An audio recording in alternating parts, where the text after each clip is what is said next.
There are good times coming for passenger trains in the state of Utah. On February 28th, the United States Department of Transportation awarded nearly $2 million to Salt Lake City to study better east-west connections, including the Rio Grande Plan. Over the next year, a private engineering consultant will work to provide the city with real answers, such as how feasible is the Rio Grande Plan really, and how much would it actually cost. The results of the study will shape the discussion around the Rio Grande Plan going forward, so it is vital that we continue to build public awareness and support for the plan. Even if feasibility turns out not to be a problem, if the public does not support the plan, it will not happen. The second piece of good news was that in March, the Biden administration awarded UTA $316 million to support the FrontRunner Forward initiative, which is a plan to lengthen passing sidings at strategic locations so that FrontRunner trains can run every 15 minutes during peak hours, rather than every 30 minutes like they do currently.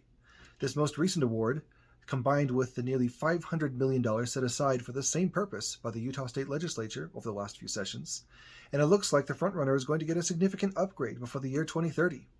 Most exciting, from my point of view, is that it looks like UTA is going to get new trains. Right now, UTA runs 10 trains simultaneously in order to keep a 30-minute schedule.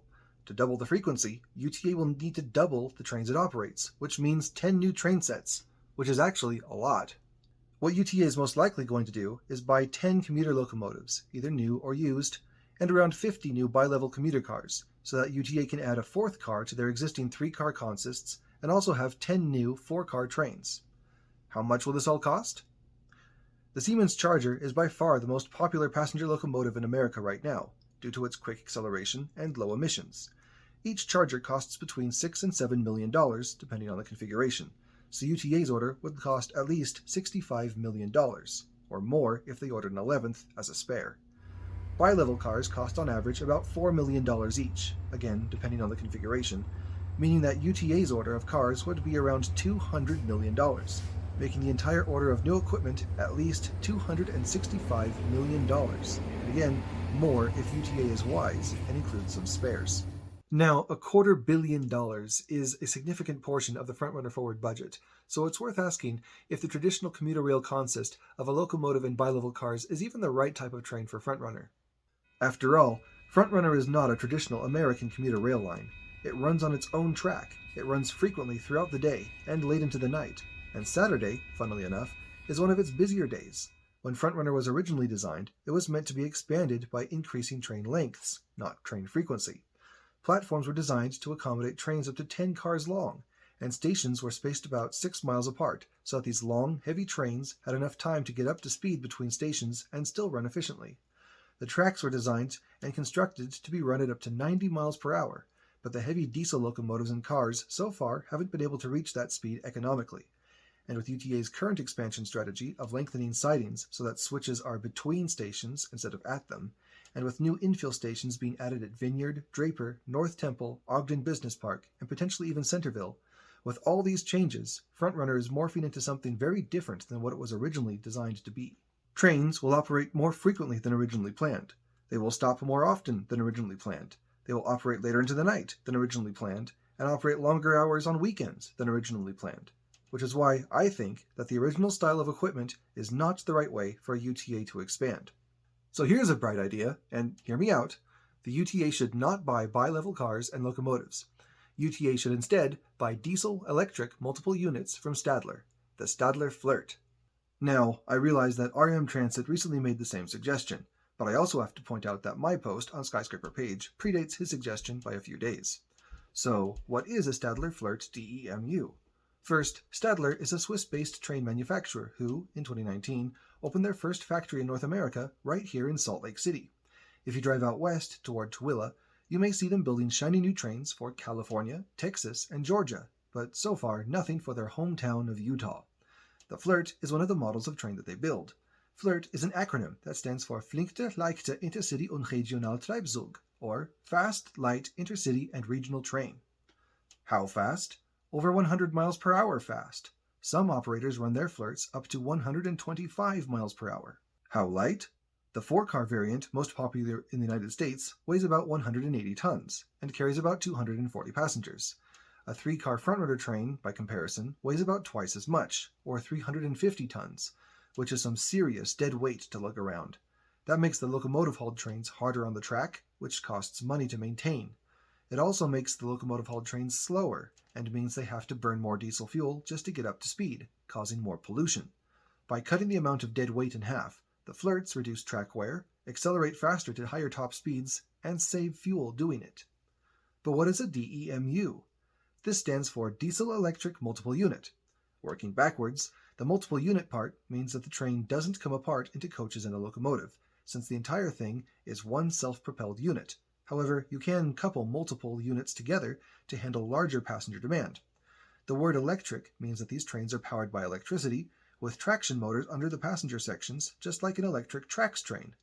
But the diesel part means that, instead of getting their power from overhead wires, they get their electricity from some super efficient diesel engines located in this stubby car in the middle called the Power Pack. So why should UTA switch to running FrontRunner service with FLIRTs? First, it would be faster. Faster acceleration will allow trains to get between station pairs in less time, and it may also be enough to let trains run at the originally intended top speed of 90 miles per hour on some stretches. It will be quieter too, since the lighter trains have smaller engines than the old MPI Express engines, most of which are rebuilds of locomotives over 50 years old. No, not just the design is 50 years old, but the actual physical locomotives themselves are built out of pieces of other locomotives which are 50 years old. Do you sometimes smell diesel exhaust in the coaches?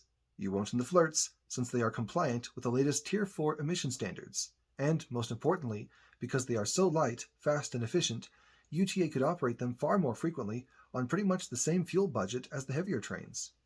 Currently, UTA is planning to upgrade their service to a 30-minute frequency all day, with 15-minute service only during peak hours. But what if instead UTA ran 2 FLIRTs coupled together during peak hours, then uncoupled one of them during off-peak hours, just like they do with tracks? Then they would be able to run shorter trains every 15 minutes throughout the day, no matter what time it was. Right now, shortening FrontRunner trains for off-peak service is just out of the question. Coupling full-sized passenger coaches together is not fast or easy, and since they weren't designed for it, it puts unnecessary wear on the mechanisms. The FLIRT sets are designed to be linked and unlinked multiple times a day, and so can double up for the higher passenger loads, or even triple up for special events. Remember how FrontRunner platforms are all designed for 10-car trains? That gives us the current length of just over 800 feet to work with. That is conveniently just enough to hold 3 4-car FLIRTs coupled together. With a seating capacity of 240 each, a 3-unit FLIRT consist could carry 720 passengers, all seated. Run a 3-car consist every 15 minutes, and you get a total capacity of 2,880 passengers per hour per direction, or the equivalent of 2 lanes of traffic on I-15 each direction. If you include standing room only passengers, such as after an event downtown, then you can double that to the equivalent of 4 lanes in each direction. That would be a serious improvement in traffic and in air quality. For locomotive-hauled trains, adding cars to your train just slows it down. The locomotive has only 4 powered axles, so on a train with 3 coaches, only 25% of the wheels are powering the train. A train with 4 coaches would be powered by only 20% of the wheels, and so on and on, each car being just more dead weight to slow the train down. But on a FLIRT, because each multiple unit comes with its own engine, the train would accelerate just as fast no matter how many units you connect. And for the record, since the 4-car FLIRTs have no separate locomotive, 33% of the wheels are powered, which explains how they can accelerate so quickly. A similar situation comes up when it's time to slow the train down. Bi-level coaches rely on ablative brakes to decelerate, which causes loud squealing noises, bad smells of burning brakes, and air pollution in the form of brake dust. The FLIRTs rarely ever need to use their friction brakes because the traction motors are able to dynamically slow the train down, just like an electric car in one pedal mode. No more noises, bad odors, or brake pollution. And I haven't even got to the best part. We can all agree that in the future, FrontRunner should run from overhead electric catenary, like tracks, to make it faster, cleaner, and more reliable. Diesel locomotives cannot be upgraded. They would need to be completely replaced. And not only the locomotives. Caltrain is currently in the process of replacing both locomotives and cars with complete electric train sets, built by Stadler, in order to unlock the full benefits of their years-long electrification program. Their order of 16 train sets cost over $500 million. UTA, as we said before, would need 20 trains to operate every 15 minutes, meaning that replacing their fleet would be even more expensive than Caltrain. But here's the best part. This part right here. The best part is that the FLIRTs wouldn't need to be replaced. Remember, these are already electric trains drawing power from an onboard power pack. All they need in order to become fully electrified is adding a pantograph on top. And with both pantograph and diesel engines, the FLIRTs would be able to operate on both electrified and unelectrified track. This would allow UTA to add electric wires slowly, just the same way they are slowly adding double track now, one section at a time. Perhaps a certain section of track between Murray and North Temple, through a below-ground train box, past the Rio Grande Depot, for example, perhaps that section could be electrified first, with wires then branching north and south as funding becomes available.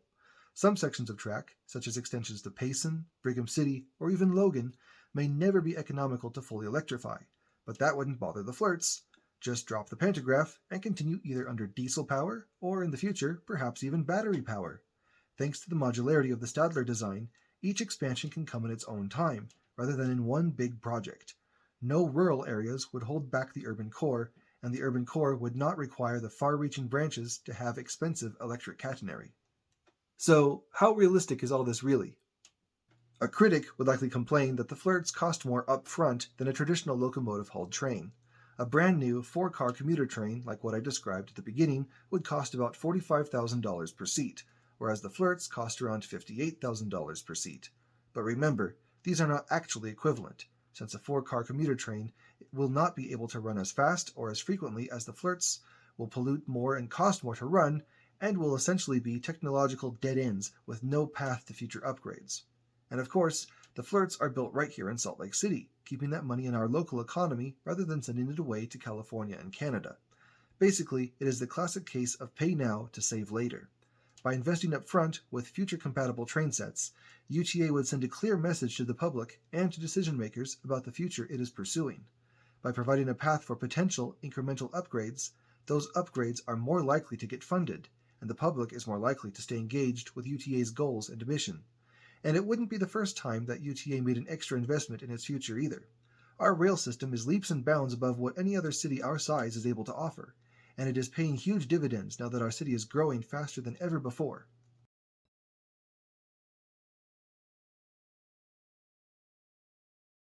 That kind of forethought and planning ahead is what got us in the admirable position that we are in now, and there's nothing holding us back from reaching even higher. That is why I think the UTA should take the unconventional step of not ordering the standard commuter rail equipment for their upcoming expansion. We need to look to the future and order equipment that better matches what our rail service is now and what it aspires to be, a true competitor to I-15 and the personal automobile. Only then will the Wasatch Front become a place where people can really have a choice on how they get around and live their lives. I'm Christian Lenhart. Thanks for watching.